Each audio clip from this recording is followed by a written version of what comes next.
Josh and Bagayga! Hey.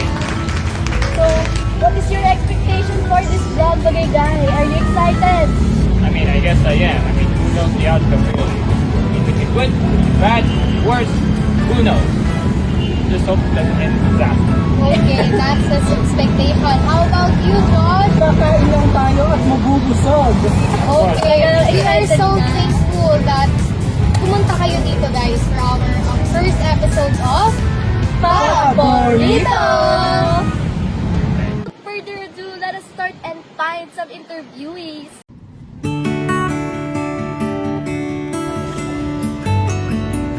Ngayon, guys, nag-umpisa na tayo maganap ng first interview natin for our first episode of Paborito, and I think may nahanap na tayo.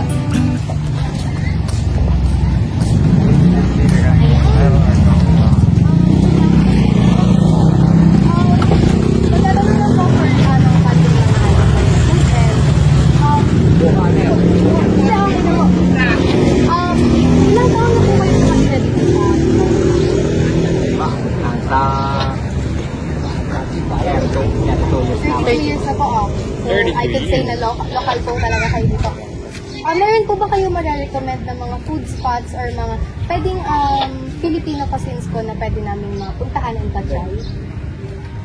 dito sa Kanluran, ang ano lang dito, Lomi. Lomi po. Yung sa Lomihan po ba, Lomi lang po talaga yung sinaserve nila or Meron, marami naman. Doon ng ng Ascaldo, Goto, Dapat Baboy, Goto Batangas. nakain po ba kayo doon? Ano po yung favorite yung in order kapag nakain po kayo doon? Kalimitan doon, hanggang kinakain ko doon, Lomi. Okay. Ayan, thank you so much po and itatry po namin yun. Ayan, thank you for suggesting po. We are so thankful po.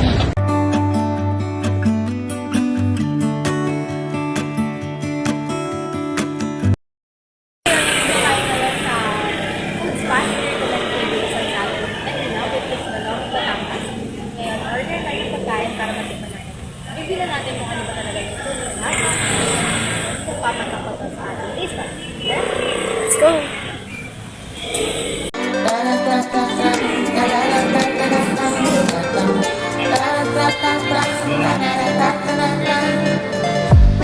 Had a dream about you, thinking I'd be real.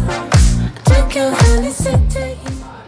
And this time, titikman na natin ang special Lomi Batangas na nirecommend ni Kuya Jason kanina. Wow, grabe.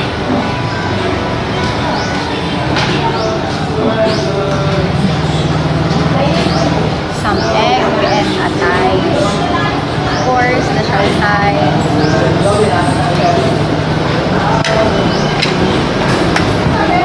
Thank you, Lord.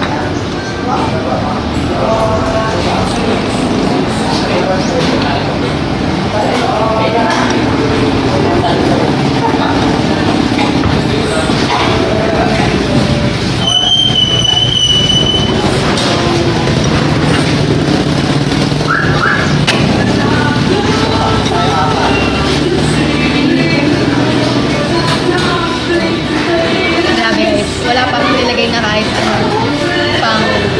pang timpla dito, pero sobrang sarap ng lasa niya. Lalo pag nalagyan siya ng itlog and yung ibang sampay.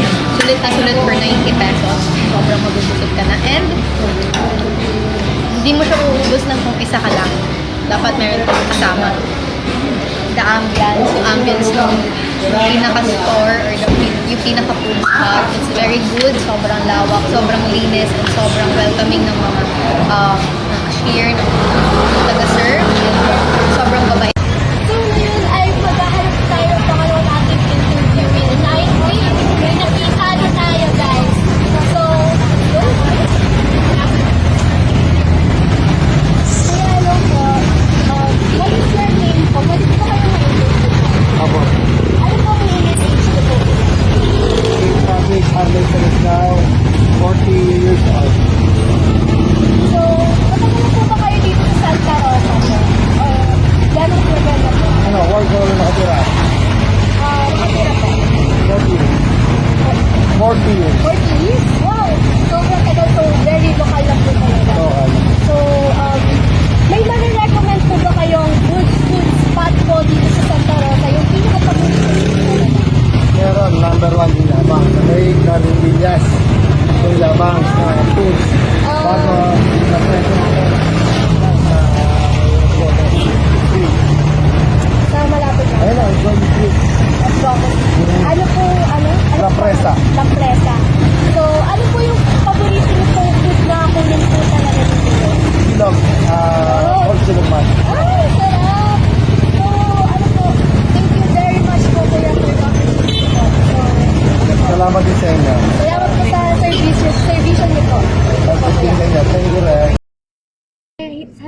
parehong ni-recommend the place, siguro dito na lang tayo sa Arc Sandwich, which is malapit lang sa Cafe Lando. Lalakarin lang ng 10 seconds, nandito na agad. So let's go. Let's find out what's inside. Order something na ma-recommend you. Hello po, kuya. Ano pong name niyo? Si Josh. Ano po ma-recommend niyo po sa akin na orderin po here? Yung ano po, bestseller po na classic sandwich po. Yung mustard, yung creamy mustard sandwich. Tapos sa drinks naman po, meron po kami mga refreshing drinks po. Mga budget meal. Sa drinks po, ano po ma-recommend? Yung green apple po, sarap na yun. So as you can see, Arc Sandwich has a very, very cozy vibes. They have chairs over here, the lights that light up during the night. Meron din silang music and very naturey. For this green tea from Arc Sandwich, I would rate it a good 7 out of 10 because of the price. It's too pricey kasi isang daan siya, isang drink lang. But the taste is also good na. Pero I don't think the price is justifying the amount of this drink. And mas nag-crave kasi ako sa coffee right now. Pero sa ambience, sobrang ganda kasi very cozy tignan. And then may pa-music pa and sobrang bait ng kuya na nakakashow.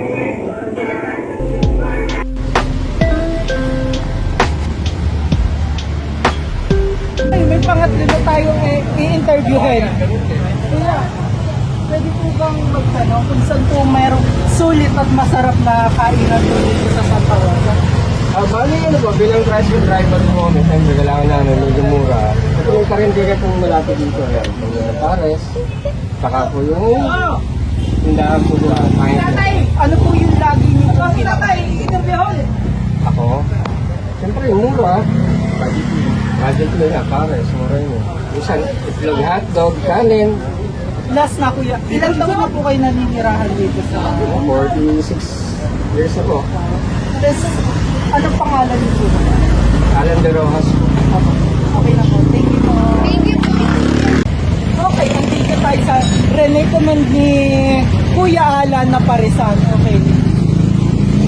Ate, ano po yung specialty? Tumbong with rice. Ay, yung pares. Magkano? Magkano po yung pares? Ang pares po namin average pag net pares lang, kitchen pares. Magkano po siya? 70 po rin. Ayun nga po, pa-order nga po ng isa. With rice.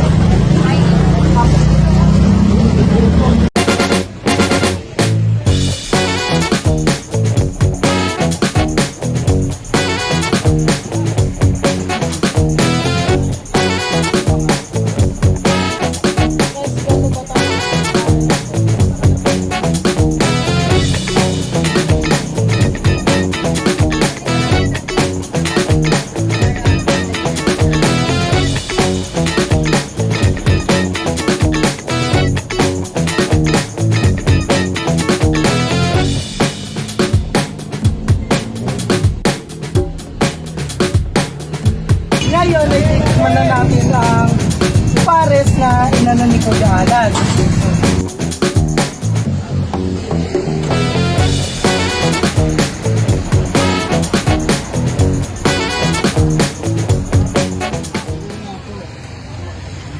Masarap yung pares nila na may konting anghang na lasang-lasa yung pork. Then, pati yung pork nila crispy na medyo juicy siya yung hindi makaloob. So overall, Siya, 10 over 10 siya para sa akin. wow! For 80 pesos, for me, sulit na sulit siya pang mga estudyante. And they are For the ambience naman, yung serving nila marami, malinis. 10 10/10 talaga siya sa akin. Nahanap na tayo na isa pang interviewer. This time it's gonna be the last guy. Hopefully this time won't end up in a disaster. Let's go. Point the camera to him.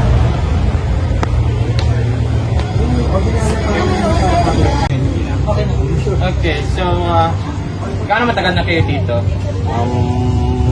46 years na ako dito sa 46 years, so almost 50 years, half a century then.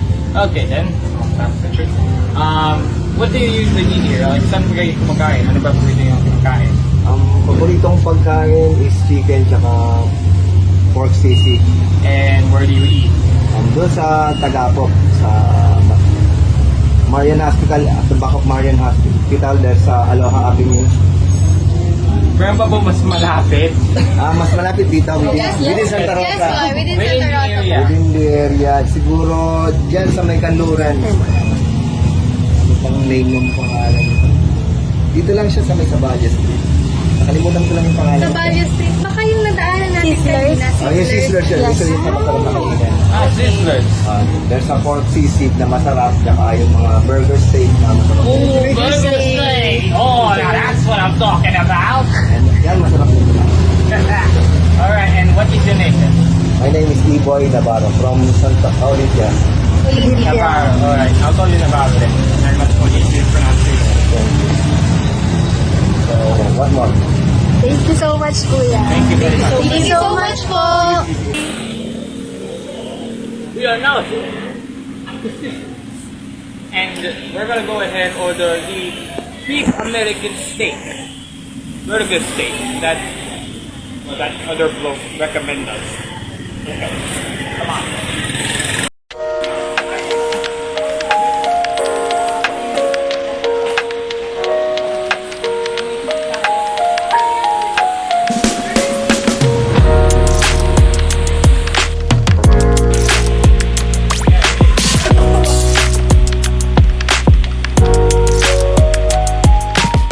Jesus Christ!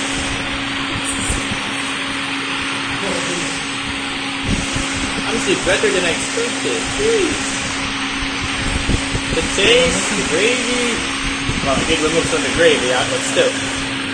Gravy and stuff. Even the rice tastes delicious. I mean, look at it. Rate mo 1 to 10. 1 to 10. I'll give it 11. Wow. My new favorite. This is honestly my favorite. And it's only cheap too. 49 pesos. That's like less than a Coke.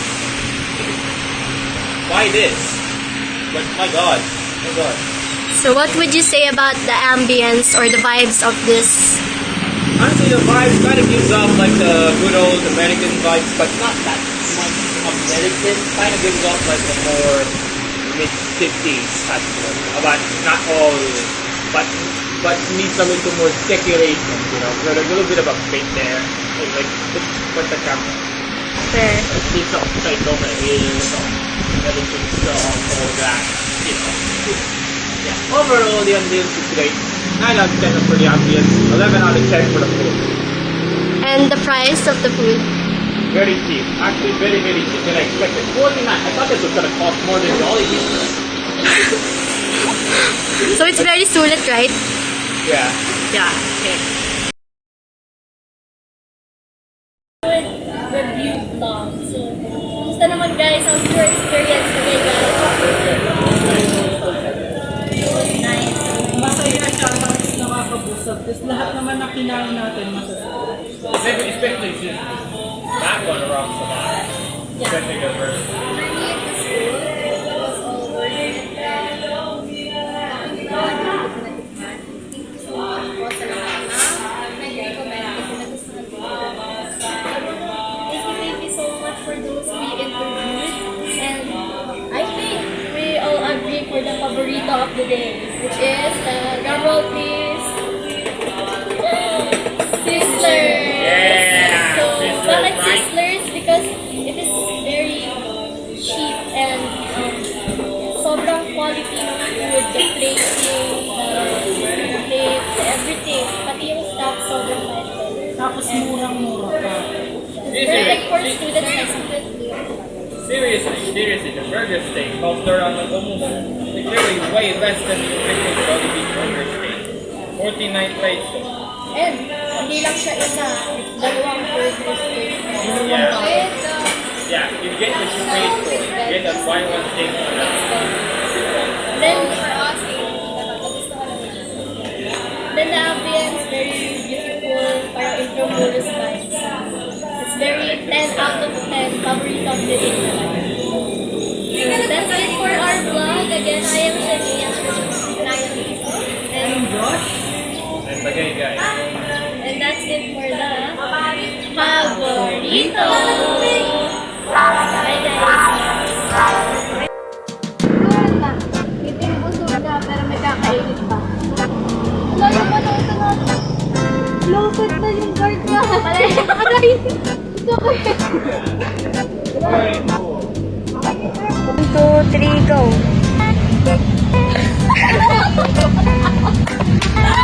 Worth every single centavos. Wow. Very well. You're born. Okay. You like your...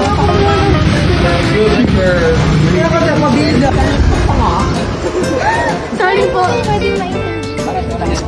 For educational purposes lang. Kuya, tungkol lang po siya sa sa pagkain. Hindi naman po siya personal. About food lang. About food lang. About food lang. Kain? Opo. Pwede po kayong ma-interview po. Sa vlog lang po. Pwede vlog if you have. Bala kayo. Thank you, kuya.